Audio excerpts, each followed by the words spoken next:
Joining us on the show, Lauren Parsons from Lauren Parsons Wellbeing. Welcome. Kia Thank ora. you. Nice to be here.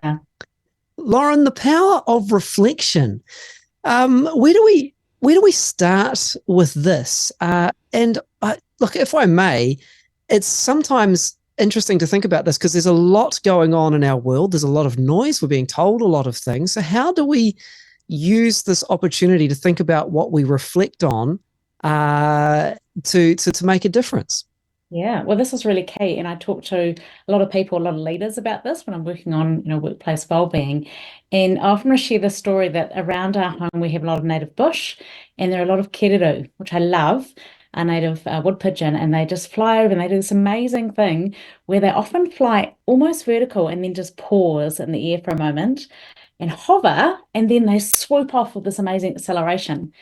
And I often talk about master the power of the pause because reflection, I think, is a really valuable but sometimes underutilized skill and tool that we have in our toolkit as leaders, as parents, as people, to actually sometimes just pause and get some clarity on which direction you want to head and what's going to be the best way to respond to the situation, what's going to be the best thing to put my energy into right now, and then head off in the right direction rather than just getting caught up in the busyness of the day to day. So there's so much power in actually taking time daily, weekly to reflect.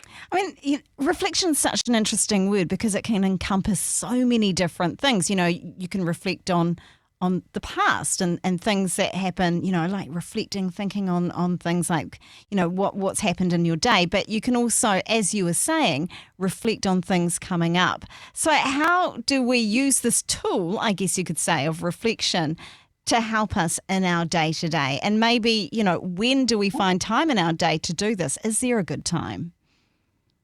Okay, great. So two questions. I would say to the second part, to when is the good time, I think for everyone that'll be different, but what is powerful is to create some sort of rhythm. So maybe it is Friday afternoon as you wrap up the week, reflect back on what have been the wins for the week, because we don't often do that enough. And what do you want to focus on moving forward? Or perhaps it's in the morning as you wake up, spending some time to reflect. But in terms of what to do or some tips around it, one of the keys is, as I've said many times before, probably, is to focus on what you're thankful for, what you're grateful for. And so that's one area that the more we reflect on things we're grateful for and actually practice gratitude, the more we start to get those things and notice those things in our life. And I think a key principle that underpins this whole area is that we get more of what we focus on. So for example, actually just lately with my daughters, my two daughters and I, we're taking part coming up in this thing called the Mark drama that some of your listeners might have heard of. And it's an event, basically amateur actors get together, 16 of us, and we will be acting out the whole story of Mark. So the way that it works is we only have auditions 2 days before the event, and then we just go for it. What we need to do in the 6 weeks beforehand is actually spend time each week reading the book of Mark and trying to memorize the whole sequence of about 50 events. So what I've realized as we've been doing this is we've been putting lots of time and effort and reflection time into this. And it's just, we're spending time focused on the Gospels and on the parables and on miracles. And it's just sort of creating and fueling our thoughts. So I think whatever we spend time reflecting on, it creates and fuels our thought life, which is really key. Yeah, and I was wondering about that because I think, often when it comes to not only the Gospels, but Scripture, it can very easily be one of the last things that we use to pause and reflect on, whereas really maybe it should be one of those things that as we come to those moments of pause, we take the opportunity to make the most of.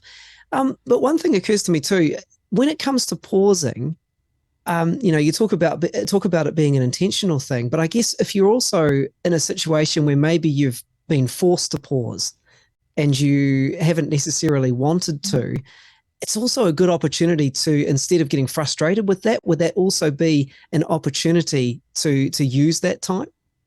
Yeah, I would say absolutely. And I think having the power, like the more you practice reflection in terms of I'm going to reflect and then choose how I want to respond, I think the easier that is in those times. And I'm the sort of person that likes to be go, go, go all the time. So I'm not always the best person at slowing down enough to reflect. So I think that if it is forced on you, it's getting comfortable with that.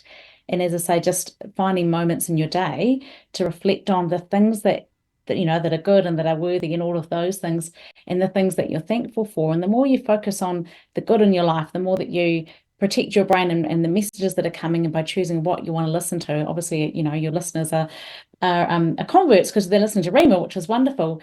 But we do need to be really careful about protecting our minds and our thoughts, and thinking about where we want to direct our thoughts. So I guess that's the bigger picture, is be responsible for directing your own thoughts, and just take time to reflect on what you're thankful for, and what do you want moving forward.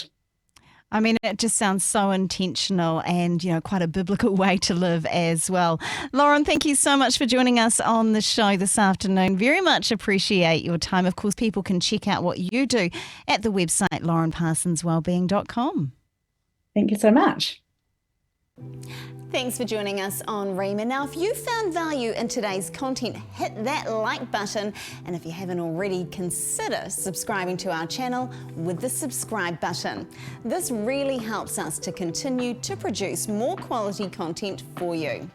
And hey, if you'd like to stay updated and never miss any of our future videos, ring that notification bell as well. Don't forget to follow us on our other socials, which are in the description below. And until then, stay tuned.